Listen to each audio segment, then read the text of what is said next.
سینوں کے اندر جو روگ ہیں، جو امراض ہیں، ان کا علاج بھی ہے، شفا بھی ہے۔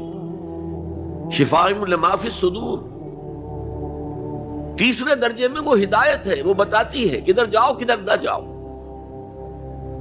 جیسے آپ نے دیکھا ہوگا پہاڑی راستوں پر قدم قدم کے اوپر کوشن ہوتا ہے، یہاں سپیڈ کم کر لو ورنہ تم کسی کھائی میں جا گرو گے۔ تو یہ ہدایت کیا ہے؟ دیکھو ادھر مت جانا، ادھر جاؤ۔ اگر ادھر جاؤ گے تمہارا سارا معاملہ تلپٹ ہو جائے گا۔ یہ ہے ہدایت۔ اور جو چیز دنیا میں ہدایت ہے وہ آخرت میں رحمت ہے۔ ہدی و رحمت للمؤمنین۔ اب میں چاہتا ہوں ان چار الفاظ میں جو ربط ہے اسے سمجھیں۔ دیکھیے اگر کسی ایسی زمین پر بارش برسے جو اوپر سے بہت سخت ہے تو پانی بہہ جائے گا، زمین میں جذب نہیں ہوگا تو کوئی رویدگی پیدا نہیں ہوگی۔ اگر دل سخت ہے تو قرآن مجید ان پر کوئی اثر نہیں کرے گا۔ اس کے لیے سب سے پہلے موعظہ کی ضرورت ہے، واعظ کی ضرورت ہے، نصیحت کی ضرورت ہے تاکہ دل نرم پڑ جائے۔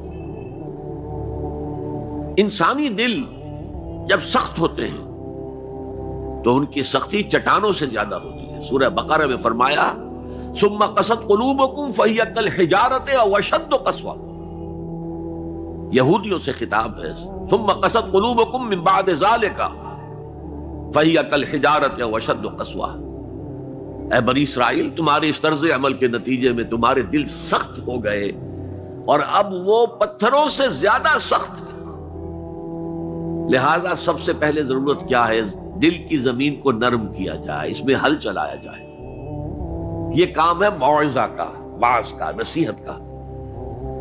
ہمارے معاشرے میں کسی زمانے میں واعظ کا بڑا رواج تھا، آج کل یہ چیز ختم ہو گئی، بلکہ واعظ کو گھٹیا بات سمجھا جاتا ہے۔ بھائی کوئی عقلی بات کرو، کوئی علمی بات کرو، تم تو واعظ کہہ رہے ہو، گویا کہ واعظ گھٹیا چیز ہے۔ نہیں، واعظ سے دل میں رقت پیدا ہوتی ہے، نرمی پیدا ہوتی ہے۔ تو قرآن مجید ہی سب سے بڑا موعظہ ہے۔ ہم نے بدقسمتی سے کیا کیا، جب واعظ کہے جاتے تھے تب بھی مثنوی مولانا روم سے، ضعیف احادیث سے، واعظ دستاں زنو افسانہ بند، واعظ بڑے اونچے اونچے ہاتھ چلا کر اور افسانہ جو ہے بیان کر رہا ہے، لیکن اس کا حال کیا ہے؟ از خطیب و دیلمی گفتار اوست، بعض ضعیف و شاذ و مرسل کار اوست۔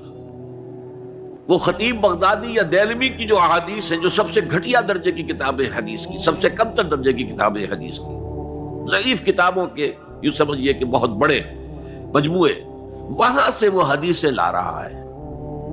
از ضعیف و شاذ و مرسل کار اوست، ضعیف حدیث، شاذ حدیث، مرسل حدیث سے وہ بیان کر رہا ہے۔ قرآن سے اس کا کوئی تعلق۔ قرآن مجید سب سے بڑا واعظ ہے۔ یا ایھا الناس قد جاءتکم موعظۃ۔ یہ دل کو جب نرم کرتا ہے تو پھر اس میں جذب ہوتا ہے، یہ سیکنڈ سٹیپ ہے اس کا۔ اور جب دل میں جذب ہوگا تو دل کے اندر کی بیماریوں کو دور کر دے گا۔ دل کے اندر کی بیماریاں کون سی ہیں؟ تھرومبوسس نہیں، انجائنا نہیں، وہ اور ہیں۔ وہ دل کی بیماریاں جن کے لیے قرآن شفا ہے، وہ ہے تکبر، حسد، حب مال، حب دنیا، حب جاہ، حب شہرت۔ یہ ہیں وہ چیزیں کہ جو اصل ہیں، جو دل کے امراض ہیں، ان سب کو جڑ سے نکال کر پھینک دے گا قرآن حکیم۔ یا ایھا الناس قد جاءتکم موعظۃ من ربکم وشفاء لما فی الصدور۔ وہ ہدن اور وہ ہدایت ہے، انفرادی زندگی کے لیے بھی ہدایت ہے، اجتماعی زندگی کے لیے بھی ہدایت ہے۔